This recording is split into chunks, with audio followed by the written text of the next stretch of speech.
Cuộc trò chuyện đêm khuya đầy cảm xúc với Đàm Tùng Vận, mỗi nhân vật cô thể hiện đều để lại dấu ấn trong lòng diễn viên, và Đàm Tùng Vận cũng không ngoại lệ. Sự dũng cảm của Trình Hiểu trong phim truyền hình Hướng về gió đã giúp cô sẵn sàng đối diện với cảm xúc nội tâm khi nói về tình yêu, trong khi sự ấm áp và tận tâm giữa Quý Hiểu và Lục Ngạn Thần trong Đường về nhà đã cho cô trải nghiệm hơi ấm tuyệt vời nhất của tình yêu. Càng trải nghiệm nhiều, Đàm Tùng Vận càng hiểu rõ bản chất muôn màu muôn vẻ của cuộc sống. Ảnh do người được phỏng vấn cung cấp, có người nói rằng những trải nghiệm sống và nỗi đau mà cô trải qua chính là chất dinh dưỡng cho diễn viên. Một vụ mùa tàn khốc, cô định nghĩa như vậy. Đàm Tùng Vận thấy mình ngày càng đòi hỏi nhiều hơn từ kịch bản và vai diễn, bởi vì với nhiều kinh nghiệm hơn, cô hiểu được sự phức tạp và muôn màu muôn vẻ của cuộc sống. Khi ở một mình, cô thường suy ngẫm rất nhiều. Qua nhiều năm, Đàm Tùng Vận đã học cách thích nghi với sự thay đổi. Cuộc sống thật khó lường, và nhiều thay đổi nằm ngoài tầm kiểm soát của chúng ta. Tất cả những gì bạn có thể làm là thích nghi với mọi thay đổi.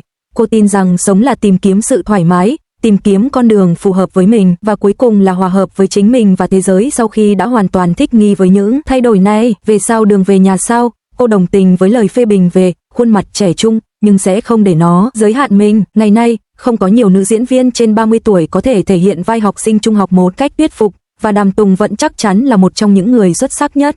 Trong phim truyền hình Sau Đường về nhà sau, cô vào vai Quý Hiểu, một nhân vật khắc họa cuộc đời cô từ khi còn học trung học, kết hôn và sinh con.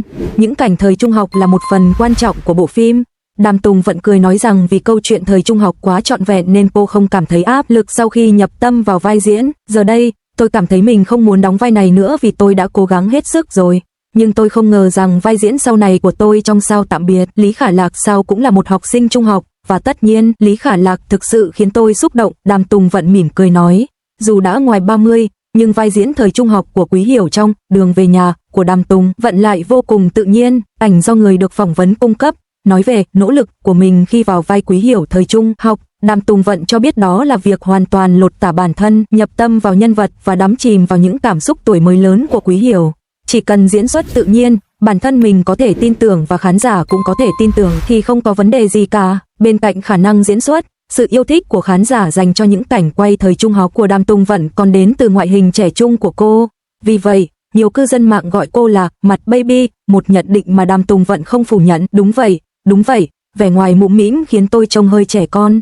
Về việc ngoại hình này có hạn chế khả năng thể hiện nhân vật của một diễn viên hay không, Đàm Tùng Vận khẳng định, hoàn toàn không. Sau khi hoàn thành bộ phim truyền hình With You, tôi nhận được rất nhiều lời mời đóng phim dành cho thanh thiếu niên, nhưng giờ thì có đủ thể loại, và phim dành cho thanh thiếu niên chỉ chiếm một phần nhỏ, nhiều nhất là một phần nhỏ trong dàn diễn viên chính. Đàm Tùng Vận nhớ lại năm 27 tuổi, lần đầu tiên cô vào vai một phụ nữ sự nghiệp trong bộ phim truyền hình The Fox's Summer. Vì là lần đầu tiên nên tôi cũng hơi nghi ngờ bản thân, tự hỏi liệu mình có thể lột tả được cảm giác đó không. Rồi cô chợt nhận ra, khoan đã, mình đã ở độ tuổi đó rồi, còn lo lắng gì nữa chứ. Ngoài đời, có rất nhiều cô gái trông trẻ hơn tuổi, và mọi người đều sống và làm việc theo thói quen, nên điều này không phải là vấn đề đối với tôi. Lần đầu tiên, sinh con, trong phim truyền hình, đóng vai một người mẹ là lần đầu tiên đối với Đàm Tùng Vận. Ảnh do người được phỏng vấn cung cấp, trong The Road Home, việc vào vai một phụ nữ mang thai và sinh con là lần đầu tiên đối với Đàm Tùng Vận. Đây cũng là vai diễn khiến cô lo lắng nhất, chưa từng trải qua cảm giác mang thai và sinh nở. Đàm Tùng Vận đã tham khảo ý kiến của nhiều bạn học và bạn bè đã làm mẹ.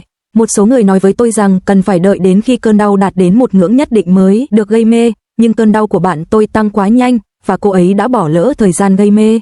Bạn bè của cô cũng mô tả chi tiết các cơn co thắt cho Đàm Tùng Vận, giúp cô trải nghiệm cảm giác này. Ngoài ra, Đàm Tùng Vận đã xem nhiều phim tài liệu, những cảnh quay trực tiếp về các cơn co thắt và cơn đau chuyển dạ của phụ nữ đã mang lại cho cô những hiểu biết quý giá. Tỉnh Bách Nhiên là đại diện cho phong cách lịch lãm và sự hài hước. Đường về nhà có nhiều cảnh hôn nhất trong sự nghiệp diễn xuất của Đàm Tùng Vận.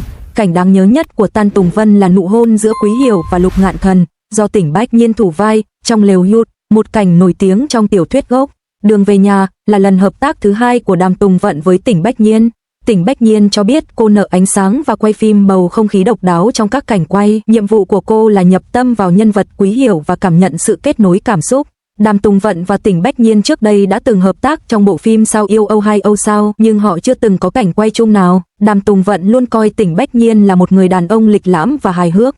Sau khi hợp tác lần này, ấn tượng của tôi về anh ấy còn cao hơn nữa. Đàm Tùng Vận chia sẻ, về cuộc sống và công việc, cô không có vùng an toàn.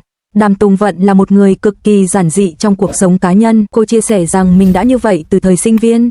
Vài ngày trước, bạn cùng lớp đại học của cô đã đến thăm phim trường và nhận xét rằng mặc dù Đàm Tùng Vận liên tục phát triển và thăng tiến trong sự nghiệp nhưng cô vẫn không hề thay đổi về mặt con người. Chính vì vậy, sự giản dị này tạo nên sự trong sáng, độc đáo của cô.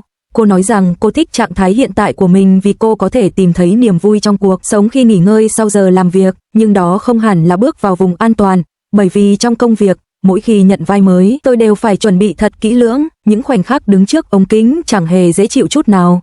Tất nhiên, bạn phải nỗ lực hết mình để làm tốt bất kỳ công việc nào, nhưng đây là điều cô coi là chuẩn mực trong công việc, và cô thích trạng thái này, dù nó rất khó khăn. Những năm gần đây, Đàm Tùng Vận đã đóng nhiều loại vai khác nhau, nhưng cô không cố tình chọn kịch bản. Thật ra, tôi không quá chú trọng đến việc đó là loại vai gì.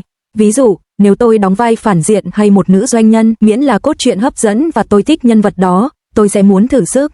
Nhìn lại, cô coi việc đảm nhận vai diễn trong sao Go Ahead sao là chuyện của số phận. Vào thời điểm đó, ngành công nghiệp phim ảnh đã trải qua một cuộc cải tổ lớn và các kịch bản tôi nhận được trong thời gian đó đều rất tuyệt vời. Cô ấy nhận được một kịch bản, nghĩ rằng nó hay, rồi một kịch bản khác, rồi lại thấy kịch bản thứ hai hay hơn, kịch bản thứ ba còn hay hơn, cho đến khi cô ấy đọc kịch bản của Go Ahead. Tôi nghĩ đây là kịch bản hay nhất, không có kịch bản nào sau này thu hút tôi bằng kịch bản này. Go Ahead, bộ phim mà Đàm Tùng Vận đã chọn trong số rất nhiều kịch bản, sau này đã trở thành một bộ phim ăn khách. Về việc lựa chọn giữa phim cổ trang và phim hiện đại, Đàm Tùng Vận thực ra không có sở thích nào cả. Thực tế, mặc dù hai bộ phim Under the Power và The Sword and the Brocade của cô đều rất nổi tiếng, nhưng cô thực sự đã đóng ít phim cổ trang hơn. Tôi rất thích xem phim cổ trang khi còn nhỏ, cô nói.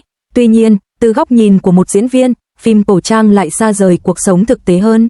Phim hiện đại có cảm nhận về cuộc sống và sự đồng cảm mạnh mẽ hơn. Vì vậy, để một bộ phim cổ trang có thể lay động và khiến tôi tin tưởng vào nó, kịch bản của nó cần phải rất vững chắc, tránh xa lối sống du mục.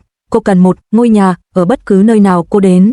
Một đặc điểm trong công việc của một diễn viên là sự di chuyển liên tục. Họ có thể đóng quân tại một phim trường từ 3 tháng đến nửa năm, và sau khi hoàn thành, họ lại vội vã sang phim trường khác. Mỗi lần ở khách sạn do đoàn làm phim sắp xếp, họ luôn di chuyển, không bao giờ dừng lại. Đàm Tùng Vận từng như vậy, ngày này qua ngày khác, đắm chìm hoàn toàn vào công việc khi bắt đầu quay phim, và sau đó trở về khách sạn thậm chí không về nhà. Cô vẫn phải chuẩn bị cho các cảnh quay ngày hôm sau mà không được nghỉ ngơi một chút nào. Năm đó, khi đang quay Go Ahead, đoàn làm phim đã đóng quân tại Hạ Môn. Hạ Môn là một thành phố giúp mọi người dễ dàng thư giãn, cô nói. Trước khi chính thức gia nhập đoàn làm phim, họ đã cho các diễn viên thời gian chuẩn bị, điều này đã cho cô cơ hội được sống đúng với bản thân mình.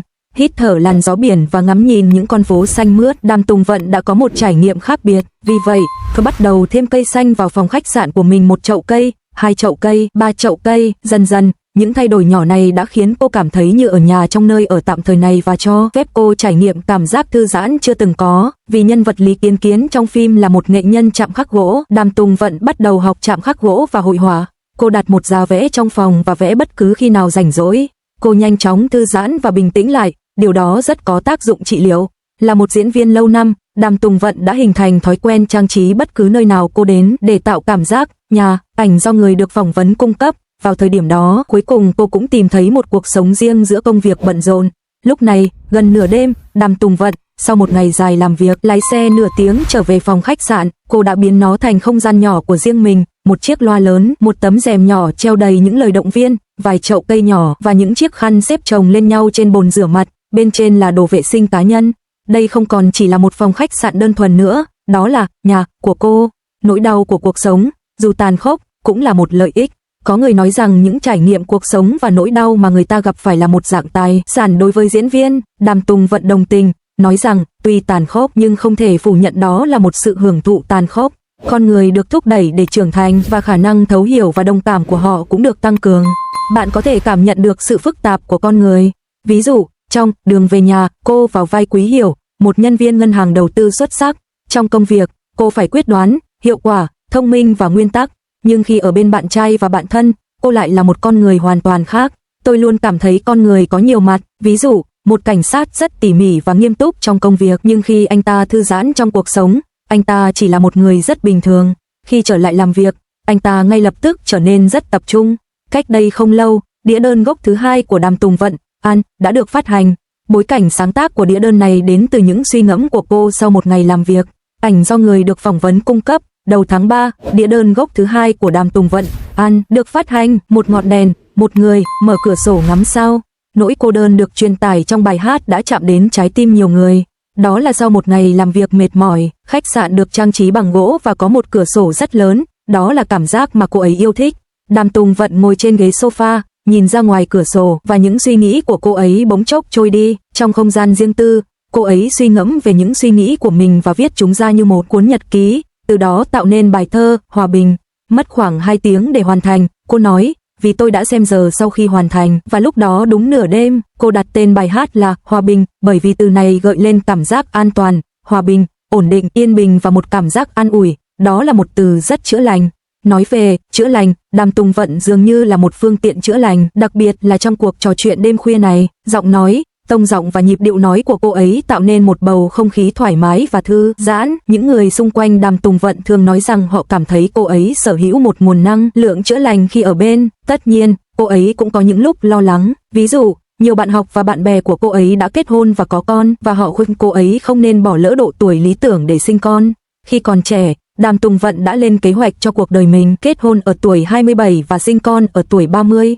Nhưng giờ đây, đếm ngược từng ngày, cô ấy sẽ 33 tuổi trong năm nay.